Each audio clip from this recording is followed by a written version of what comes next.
Well, hi guys, it's weekly wrap time, and I've got my mate Chris back again, back from the Southern Highlands. And look, it's been a relatively quiet week this week, and another one to come actually, which is quite nice. It is. It's a great week, but yeah, nice to see some of the horses go around this morning at the trials too, and not a huge team of horses racing this week, as you say, but some nice exciting ones to look forward to nonetheless. Yeah, absolutely. Lovely trials this morning. We had 4 out at Randwick, and a beautiful day out there, and we had Capital Asset first up. Cadal and Sir Artie very soon after in the same trial, and then our 2-year-old Madame Fiocca not too long ago. So and they all trialled. I don't think I've ever been to the trials where they've all trialled so well. It is nice when you've got a group of horses all going round, and as you say, everyone to a T trialled really well this morning, so that was very pleasing. Must have been a great morning out there in the nice, well, chilly weather, but very nice sunny day. But yeah, great to see Capital Asset back, first trial back, and he had a nice winning preparation down in Melbourne last prep. But yeah, very pleased with what he did this morning. Looks to have returned really well. Possibly might have even improved, let's see. But looking forward to the prep ahead for him. And yeah, Cadal and Sir Artie, they went head to head, and both of them trialled really well. Sir Artie gets back a bit as he does, but he finished very strongly, didn't he? Which was pleasing without much urging, and Cadal was excellent. I thought he trialled particularly well. Very talented horse actually. He's got a good record behind him already, and he's never out of the money pretty much. So I expect him to take another step this preparation. He's returned really well. Second trial for him this time. And who was the other one? Madame Fiocca, the 2-year-old. She's had 2 starts last prep for 2 placings, and yeah, the team there at Annabelle Neasham's been really happy with the way she's progressing, and I think she trialled very nicely this morning as well. So all those horses will be hitting the track pretty shortly, which is exciting. I think they're all in for good preps. And I think the 3 boys, they're sort of at Saturday Metro class, which is nice. Coming in at a good time of year, that none of them mind the soft track, and coming in at a good time of year when all the carnival horses are out. So could be fun times ahead for all 3 of their ownership groups. And Madame Fiocca, she looks like she's come along a long way and grown a lot in her time out. So bit of a scattered prep last prep. So hopefully she can string them together and go to that next level. Yeah, we don't know where she's at yet. She's only a 2-year-old filly, and getting things underway, but started off nicely last prep, and yeah, we'll see where she progresses through to this time, but so far so good. Might be some, might be some black bookers amongst them for the group. Mate, I'd black book the lot. Very good. Simple. Before we move on to this week, just wanted to talk to, we've got a beautiful Piorata colt that's only got 15% remaining. We bought it at the English Premier Sale down in Melbourne, and he's been going really well. He's heading off to Flemington for his second preparation with the Snowdens on Monday, and by all accounts, Greg Bennett down at Thenford Farms very happy with how he's come along since the last one. Yeah, look, he's a lovely colt, actually, a very high class colt, Piorata. He's a stallion that's been doing an excellent job with his young stock, and out of a high chaparral mare who have done a particularly good job as the broodmare side of the high chap. So yeah, really exciting times with him. I thought, as you know, I was down at Thenford Farm last week and got to see him again, and it's great when you see these young horses not go backwards at this early stage. A lot of them do, and then sort of bounce back later on. But this bloke, he's just kept progressing and progressing, which is an awesome sign, and something I'd love to see with these young ones. But I think he's a high quality horse, so looking forward to seeing what he does. Yeah, so 15% left. If you're keen to get involved or know more, just give me a shout. But love to have you on board and close out the syndicate. So moving on to this week, another quietish week, but our first runner for the week is tomorrow, Diablo Bolt in the Gatton Cup. He's over 2,000 metres and he's drawn well in Barrier 1. I love these country cups, and I wish we had more that could get to them, but they're all a mile and more, so we don't have too many doing that. But Diablo Bolt's putting together a good record with Annabelle and out to probably his favourite trip. So excited to see how he goes tomorrow. Yeah, he's going well, isn't he, Diablo Bolt? He's had a real new lease of life up there, and barrier 1, you watch, the fence will be off, as luck would have it. But no, hopefully that's all good, but that should suit him really well. It's a great trip for him.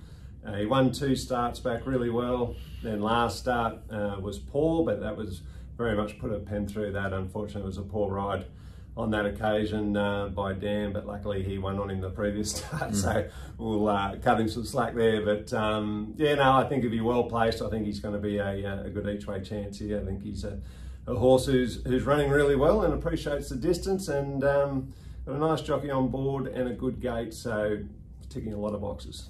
Yeah, no, it'll be good to see how he goes. Moving on to Wednesday at Canterbury, we've got a real up-and-comer, Merchant Lady. She's stepping out for her second run of the preparation. She won her first. She's 2 from 3.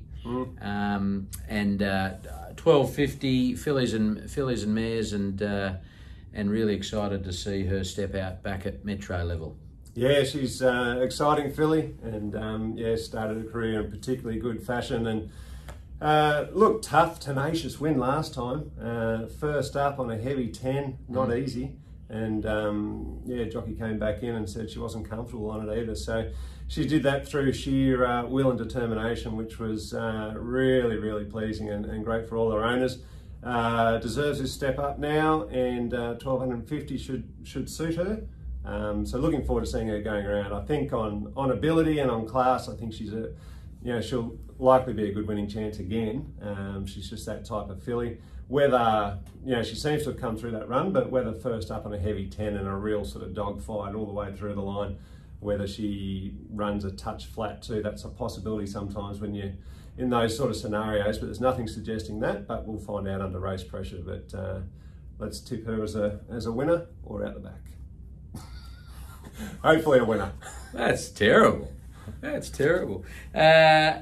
Thursday, Kembla Grange. We've got Pierrot stepping out. Look, he was a bit disappointing until last run, and last run was ultra impressive, getting out over a bit further. So he's stepping up again from 1500 to a mile. Look, big long straight for him, big long striding horse. It'd be lovely to see him get the job done. Yeah, certainly would. I think you've summed it up well there. It was very good last start. The 1500 metres and the blinkers going on, I think that was the key there. And up to 1600, that's even better. And I think in due course, probably a bit further again. But that extra 100 metres will help him no end. And I think, yeah, the track will suit. So there's a lot to like about his next start. I think natural progression would see him there fighting out the finish. So fingers crossed, he really deserves it. Yeah, no, it'd be great to see him get the job done, and he's probably getting closer to a rest anyway. But I think next preparation we could look at 2000 plus. I'm hoping. Yeah, it's been a really good learning preparation, isn't it? Sometimes you just got to keep experimenting with these horses and figure out what works best for them. And he's one of these horses that you could argue was bred to go a bit shorter in distance, but especially the Pierros, that he can be a versatile stallion, throws the sprinters and the stayers and all that sort of thing. And I think this bloke's sort of thrown that way, and we've learnt that this preparation, which will certainly set us up well for next prep. Absolutely. So that's it for the runners for the week. Moving on to Red Hot Tip Time. Now, I think you carried the team last week, which is nice. Made a comeback. And I was a bit surprised that you got some odds this time. I took on your feedback. So we tipped, and by we I mean Chris, 2 from 5 last week. We had Spirit Queen got the place at $3, and Hedge got the win at $3.50. So well done, Chris.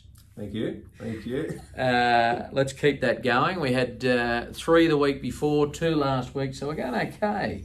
That's right. We're alternating a bit. You the previous week and me last week. Maybe combined we can come up with something this week. What do you got? Well, Eagle Farm again is where I'll be looking for my tips. And race 1, I have Tiger Shark, a very inconsistent customer. But when it puts its best foot forward, I think it's probably the best horse in the race. So I think it's won and then went out the back, then won, then went out the back, and so it's due to win again this time. So let's see. But if it puts its best foot forward for Tyler Schiller, I think it's a really good winning chance. A good, talented horse. Paying About 7 or 8 to 1, good. I think. So again, finding value. We're changing him. Slowly but surely. Then race 5, Thalassophile, if I pronounce that right. I always struggle with that one. James Orman, good talented horse, been running well lately. I think this race sets up nicely.